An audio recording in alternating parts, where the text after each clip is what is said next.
জামাত কিন্তু আমাদের মুক্তিযুদ্ধের বিরোধিতাকারী শক্তি।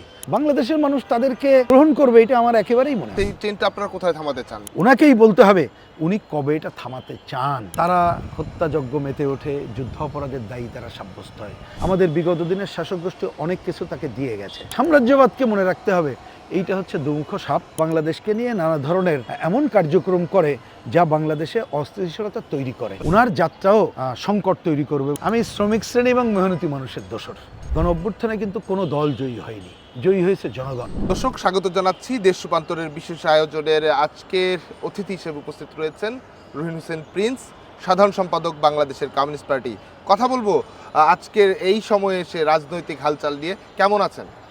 জি, মানে দেশের অবস্থা যেমন সেরকমই আছি বলতে হয়। ব্যক্তি হিসাবে ঠিক আছে, কিন্তু দেশের পরিস্থিতিতে একটু উদ্বেগজনক, সুতরাং উদ্বেগের মধ্যেই আছি বলতে হয়। সেই উদ্বেগটা আসলে বলছিলেন না, ভালো লাগা খারাপ লাগার, এই দুই লাগার মধ্যে কোন লাগাটার দিকে আসলে সেই উদ্বেগটা নেবেন? না, এখন যদি বলেন আমি উদ্বেগটা একটু বেশি নিতে চাই এই কারণ আমরা তো কিছুদিন আগে একটা জনগণের স্বতঃস্ফূর্ত অংশগ্রহণে গণ অভ্যুত্থান সংগঠিত করলাম। তা খুব সাধারণভাবে চাওয়াটা থাকে যে গণ অভ্যুত্থানের পরে মানুষ কতগুলো পজিটিভ কাজ দেখতে চায়, প্র্যাকটিক্যাল অবস্থা দেখতে চায়। তা সেই জায়গাটা আমরা এখন উত্তরণ ঘটাতে পারিনি দেশের অভ্যন্তরে। সেটা যদি বলি, যেমন ধরুন মানুষের জীবন নাজেহাল হয়ে যায় যে জিনিসপত্রের দাম নিয়ে, সেই নাজেহাল অবস্থা আছে। এখন আইন শৃঙ্খলা পরিস্থিতি সামগ্রিক উন্নতি ঘটেনি, এবং আমাদের এই যে সরকার, অন্তর্বর্তীকালীন সরকার, তার কাছে একটা অন্যতম চাওয়া একটা নির্বাচনী রোডম্যাপ ঘোষণা করবে, সেইটাও এখনও জানতে পারিনি। কিন্তু তার থেকে উদ্বেগজনক হলো সাম্প্রতিককালে যে আমাদের দেশের সাম্প্রদায়িক বিভাজনের নানা লোক নানা প্রচেষ্টা গ্রহণ করছে, এবং সেটা যোগ হয়েছে পার্শ্ববর্তী দেশ ভারত। আমাদের আগরতলায় যে উপহাই কমিশন অফিস, সেখানে ওইখানকার উগ্র হিন্দুবাদী অপশক্তির হামলা, জাতীয় পতাকার উপরে অবমাননা, এবং পাশের পশ্চিমবঙ্গ তার শাসক গোষ্ঠীর এক ধরনের কি বলবো যে বালখিল্য আচরণই আমি বলবো, এবং ওই ভারতের শাসক গোষ্ঠীরও যে ধরনের এক ধরনের কি বলবো যে উন্মুক্ত আচরণ, যেটা নিয়েই একটা অস্থিতিশীল অবস্থার পরিবেশ যেন বিরাজ করছে। এই জন্যে এই উদ্বেগজনক অবস্থাটাই ঠিক এই মুহূর্তে বিরাজ করছে। এই ভালো না লাগার কারণটা বা উদ্বেগের কারণটার কারণ আসলে কি? কারা দায়ী বা কি কারণে আসলে এরকম আমি বলি, এটাকে আমি খুব অনেক কথা বলা যায়, ছোট করে বললে দুইটা কথা বলতে পারি। দেখেন, দেশের অভ্যন্তরে যে সংকট, আমরা বামপন্থীরা এটাকে বলি যে দীর্ঘদিন ধরে একটা অর্থনীতিতে দুর্বৃত্তায়ন ঘটে গেছে, যার অনিবার্য পরিণতি রাজনীতিতে দুর্বৃত্তায়িত ধারা এবং ব্যাপক লুটপাট। আপনারা দেখবেন ব্যক্তিতন্ত্র, গোষ্ঠীতন্ত্র, পরিবারতন্ত্র, তারা এটা লুটপাট করেছে, এবং এই লুটপাট অব্যাহত রাখতে যে তাদের ক্ষমতাটাকে কুক্ষিগত করে রাখতে হয়। আর ক্ষমতা কুক্ষিগত করতে যে সে ভোটকে নাকচ করে দেয়, সে নিজে কর্তৃত্ববাদী হয়ে ওঠে, স্বৈরাচারী হয়ে ওঠে, ফ্যাসিবাদী হয়ে ওঠে। সুতরাং এইটার কারণে জন আকাঙ্ক্ষা পূরণ করতে পারেনি। তাহলে সেইটা হচ্ছে নেপথ্যের কিন্তু প্রধান কারণ, এটা ভাবতে হবে। আর যদি আন্তর্জাতিক অঙ্গনে দেখেন, আজকে সারা দুনিয়া পুঁজিবাদ এবং সাম্রাজ্যবাদ তারা যেন এক বিশ্বকে নিজেদের বিশ্বে পরিণত করতে চাইছে। সেটাও কিন্তু এক ধরনের লুটপাটকারী বড় লোকদের বিশ্ব। তার থেকে আমাদের উপমহাদেশ কিন্তু মুক্ত না, এবং বাংলাদেশ ভূরাজনৈতিক কারণে এই দেশের উপর নানাভাবে আধিপত্য বিস্তার করতে চায়। সুতরাং পার্শ্ববর্তী আধিপত্যবাদী দেশ, সাম্রাজ্যবাদী দেশ, তারা কিন্তু বাংলাদেশকে নিয়ে নানা ধরনের এমন কার্যক্রম করে যা বাংলাদেশে অস্থিতিশীলতা তৈরি করে। সবকিছু আসলে তার এই রাজনৈতিক ঘটনাগুলো বা প্রেক্ষাপটগুলো কি কাজ করে কিনা, যদি বলি যে দুই মেরুর কথা, যে ঘুরে পেঁচিয়ে বা যাই বলি না কেন, যেটি আসে একদিকে হচ্ছে মার্কিন যুক্তরাষ্ট্র, একদিকে বা পার্শ্ববর্তী দেশ ভারত, মূলত এই দুইটি দেশের প্রভাব বিস্তারই হয়তো বা বাংলাদেশের প্রেক্ষাপটে বড় করে আলোচনায় আসে। এই অভ্যুত্থানে গিয়ে এই দুই দেশের কোন রকমের প্রভাব আপনারা লক্ষ্য করেছিলেন কিনা, এবং অভ্যুত্থান পরবর্তী সময় দুই দেশের অবস্থান আসলে একটি রাজনৈতিক দলের সাধারণ সম্পাদক হিসেবে আপনার মূল্যায়নটি কি? আচ্ছা, আমি ওই কথা বলার আগে আগের কথা জাস্ট একটু শেষ করি। তার মানে আপনি যে বললেন নেপথ্যের কারণের কারণ কি, কারণটা হচ্ছে এই যে পৃথিবী মানুষের জন্যই তো পৃথিবী। আমরা দীর্ঘদিন ধরে বলে আসছি যে মানুষ এবং প্রকৃতির মুক্তি চাই। তা মানুষ এবং প্রকৃতির মুক্তি না হয় এই ধরনের শাসক গোষ্ঠী, বুর্জুয়ারা, বড় লোক, সুবিধাবাদীরা তারা ডমিনেট করতে চায় বলেই এই নেপথ্যের কারণগুলো থেকে যায়। এটা হচ্ছে আগের কথা বললাম। এবার আপনি যে প্রশ্নটা তুললেন, যেটা মনে রাখবেন যে আমাদের যে গণ অভ্যুত্থান সংগঠিত হলো, সেই গণ অভ্যুত্থান তো আমাদের দেশের স্বার্থে আমরা করেছি। আর আপনি যে দুটি দেশের নামের কথা বললেন, তারা তো তাদের স্বার্থ রক্ষা করতে চাইবে, এবং আমাদের দেশেও তাদের স্বার্থ রক্ষাকারী যারা আছে তাদের দিয়ে স্বার্থ রক্ষা করতে চাইবে। এখন পার্শ্ববর্তীতে ভারত দীর্ঘদিন ধরে তারা কিন্তু আমাদের উপরে এক ধরনের অসম বাণিজ্য চাপিয়ে দিয়ে যাচ্ছিল। এমনকি দেখবেন যে তাদের সীমান্ত হত্যা, আমাদের অভিন্ন নদী পানি বন্টন থেকে শুরু করে অজস্র ঝুলে থাকা সমস্যার সমাধান তারা করে নাই, বরঞ্চ না চাইতে আমাদের বিগত দিনের শাসক গোষ্ঠী অনেক কিছু তাকে দিয়ে গেছে। তারা এমনকি এই কারণে তাদের রাজনৈতিকভাবে হস্তক্ষেপের কাজ পর্যন্ত করেছিল। তা তারা তো নাখোশ হয়ে আছে। তা সুতরাং তারা তো চায়নি যে এই রিজিমের পরিবর্তন হোক। তো এই রিজিমের পরিবর্তনতে তারা নাখোশ এবং তারা নানা ধরনের ঘটনাগুলো ঘটাচ্ছে। আর সাম্রাজ্যবাদকে মনে রাখতে হবে, এইটা হচ্ছে দুমুখ সাপ, এবং এটা একটা খুব বিখ্যাত কথা আছে, সাম্রাজ্যবাদ যার বন্ধু হয় তার আর শত্রুর মানে প্রয়োজন হয় না। তা আপনি জানেন অনেক সময় বাংলাদেশের উপরে তারা যে ডমিনেট করতে চেয়েছিল, তারা সেইটা একছত্রভাবে পারে নাই, একেবারে পারে নাই তা না, না পেরে তারাও কিন্তু একটা রেজিমের পরিবর্তন চেয়েছে। পরিবর্তনের পরে এখন তারা আরও বেশি আধিপত্য বিস্তারের প্রচেষ্টা নিচ্ছে। সুতরাং তার স্বার্থে আমাদের এখানে তার ভূমিকা। আপনার কথা সুর ধরে যদি বলতে চাই, বাংলাদেশের মানুষ, রাজনৈতিক দল কিংবা ব্যক্তি অনেকটা কি বাংলাদেশ ধারণ করবার থেকে আমেরিকার মানুষ কিংবা ভারতের অনুসারী কিংবা আমেরিকার দর্শনে বিশ্বাসী তাদের এজেন্ডা বাস্তবায়নটা কি আসলে গুরুত্ব বেশি দিয়ে দিচ্ছে কিনা? না, সাধারণ মানুষ এটা দিচ্ছে না। অসাধারণ বা তারা কারা?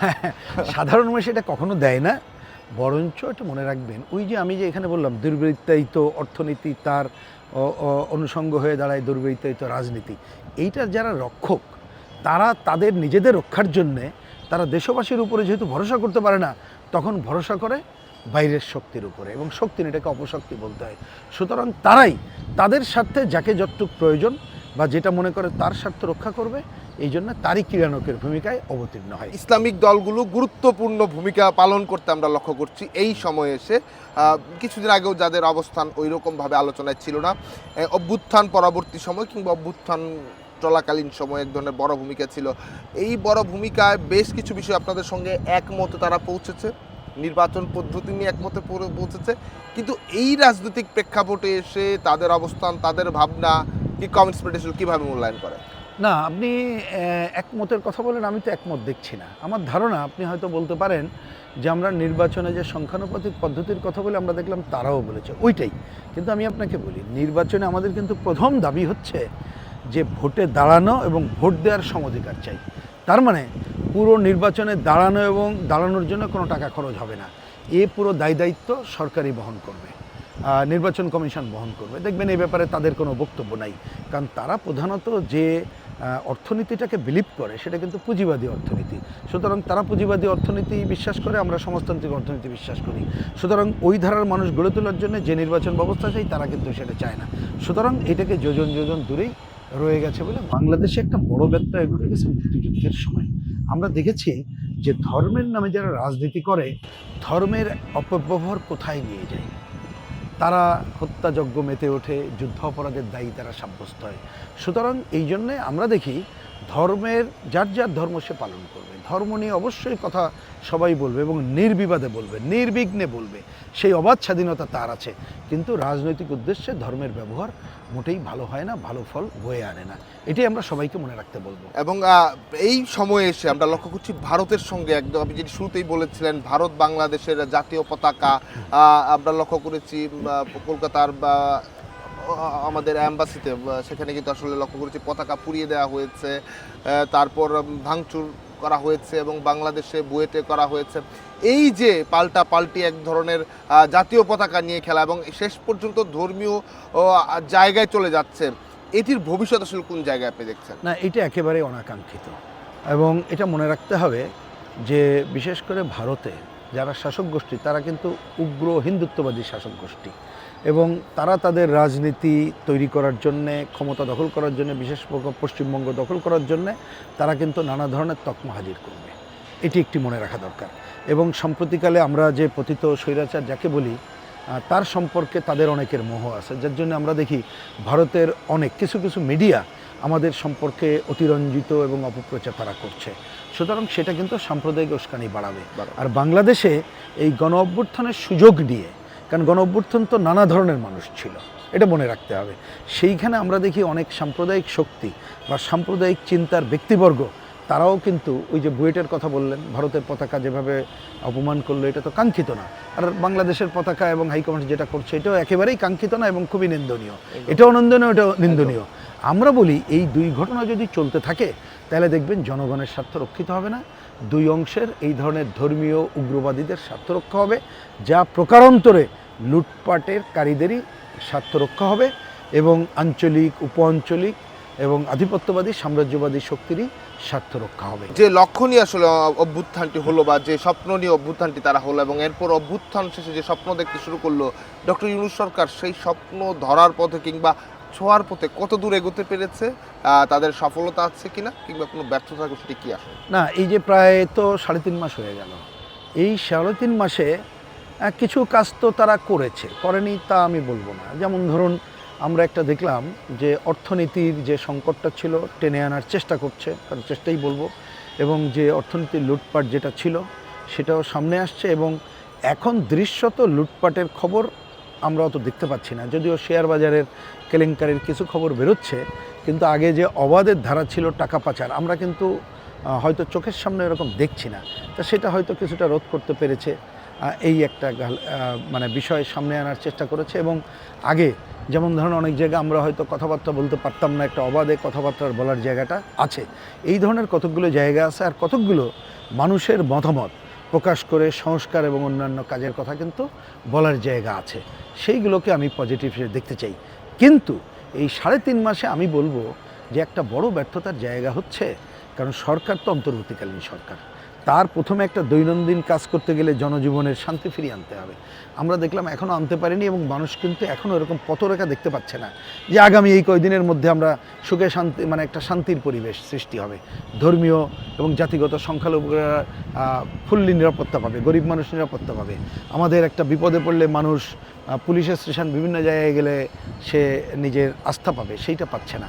আর সবচেয়ে বড় সংকট হচ্ছে জিনিসপত্রের দাম, এই দুরবস্থার মুক্ত হতে পারেনি, যার জন্য আমরা বলছি তারা এত সংস্কারের কথা বলছে, কিন্তু প্রথমে তো দরকার ছিল বাজার ব্যবস্থা সংস্কার, সেক্ষেত্রে আমি নজরটা দেখতে পাচ্ছি না।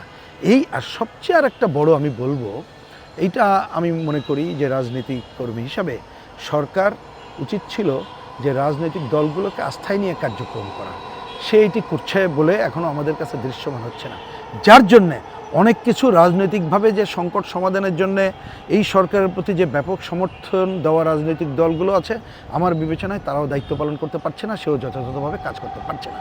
যেমন নির্বাচন, একটা রোডম্যাপ কেন ঘোষণা হবে না?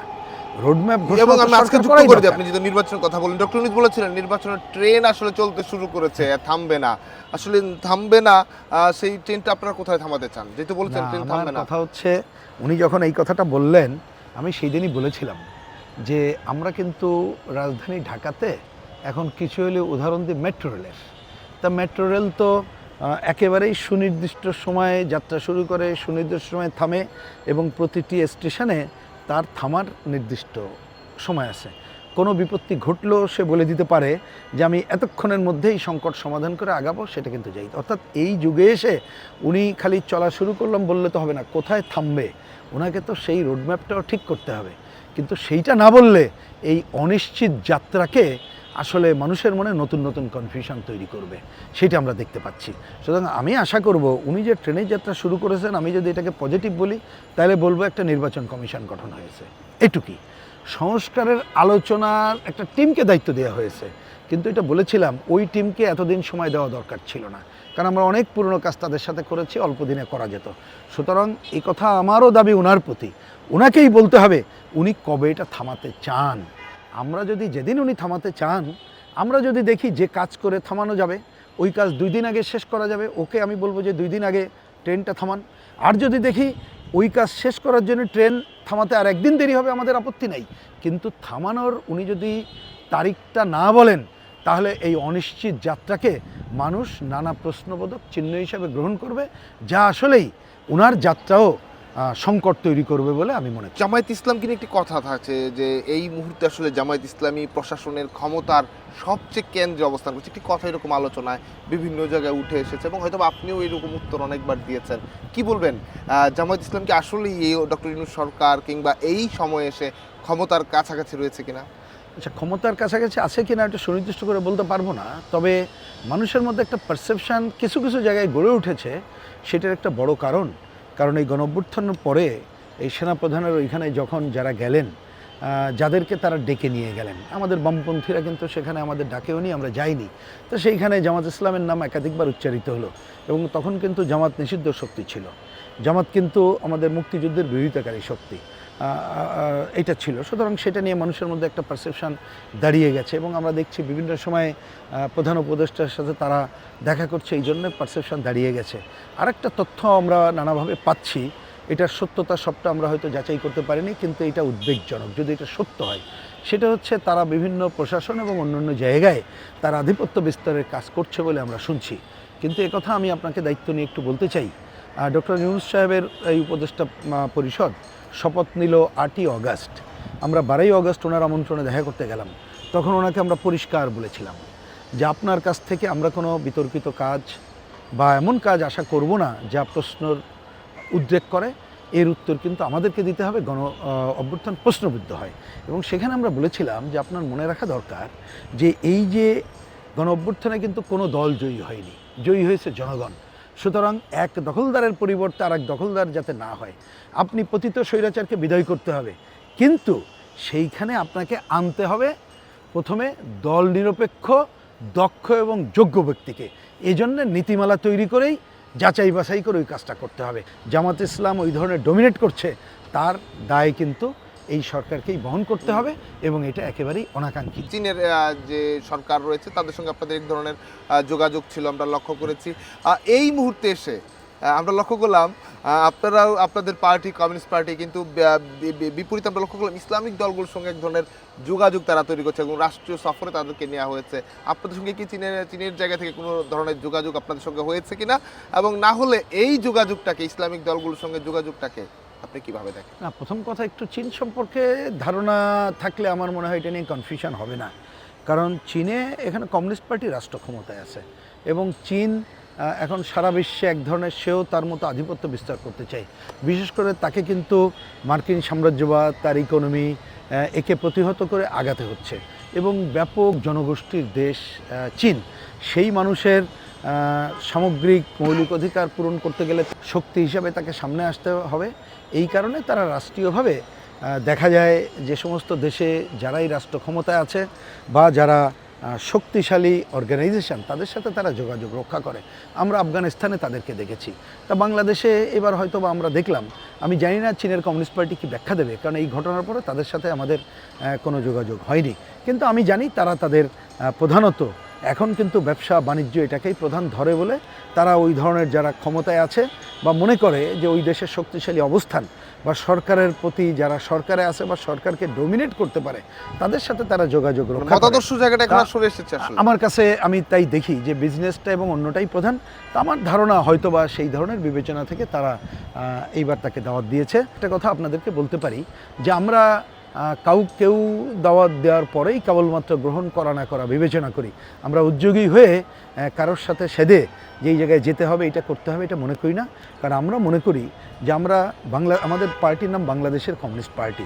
সুতরাং আমরা কিন্তু আমার দেশের মানুষের মুক্তি চাই, আমার দেশের বাস্তব অবস্থা বিবেচনা করেই। সুতরাং এই জায়গায় আমার দেশ, আমার মানুষ, সেটাই আমার প্রধান জায়গা। সুতরাং এই মানুষের মুক্তির সংগ্রামেই আমরা কাজ করছি। সেই সংগ্রামে আমরা চাইব দুনিয়ার দেশে দেশে যারা এই মুক্তির কথা বলে, যারা সমাজতন্ত্রের কথা বলে, আমরা আশা করব তাদের সাথেও আমাদের ভালো সম্পর্ক।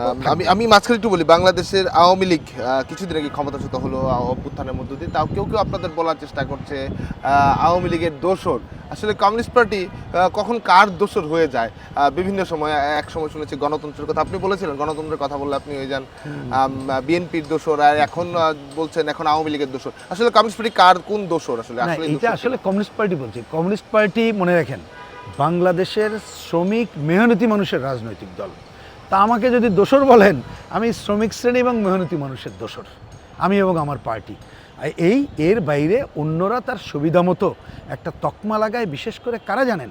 যারা শ্রমিক মেহনতি মানুষের কণ্ঠটা বন্ধ করতে চায়।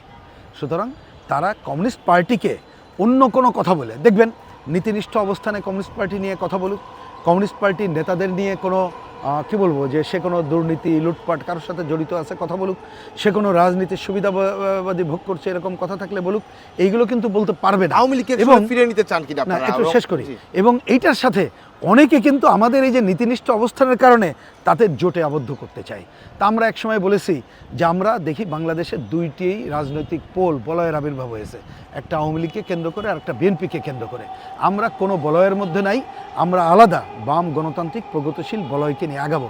এই জন্য অনেকে নাকশ হয়ে তার জায়গায় বলতে আমাদেরকে হয়তো নানা তকমা দিতে চাই, কিন্তু বাংলাদেশের মানুষ আমাদেরকে চেনে, এইটা মূল্যহীন হয়ে যাবে বলে আমরাও সেটা জানি। এবং আমরা যদি বলতে চাই আওয়ামী লীগ আসলে বাংলাদেশের রাজনীতিতে ফেরার সম্ভাবনা দেখছেন কিনা, যদি সংক্ষেপে একদম সংক্ষেপে। আমাকে যদি এক কথায় বলেন, আমি তো কোনো কারণই দেখি না। কারণ সম্প্রতিকালে যে পতিত স্বৈরাচার এত হত্যাযজ্ঞের মধ্য দিয়ে মানে বিদায় নিতে, মানে কি দেশ ছেড়ে যেতে বাধ্য হলো, বাংলাদেশের মানুষ তাদেরকে গ্রহণ করবে এটা আমার একেবারেই মনে হয়। এখন আমরা লক্ষ্য করলাম সারা দেশে বিএনপির এক ধরনের অবস্থান, বিএনপি এবং জামাত মুখোমুখি অবস্থানে বিভিন্ন জায়গায় আসলে দেখা গেছে। এই মুখোমুখি অবস্থানের কারণটি আসলে আপনি কিভাবে দেখেন? এটা সহজ জিনিস। এটা হচ্ছে আপনি বলবেন যে এটা ক্ষমতার দ্বন্দ্বটাই প্রধান, দখলদারিত্বের দ্বন্দ্ব, এবং আগামীতে হয়তোবা কে ক্ষমতার কাছাকাছি মনে করতেছে, উভয় দল মনে করছে বলেই ওই দ্বন্দ্বটাই বহিঃপ্রকাশিত হয়ে যায়। কিন্তু আমাকে যদি বলেন আপনি ইকোনমিতে কি পার্থক্য আছে বলেন তো এই দুইটাই দলের?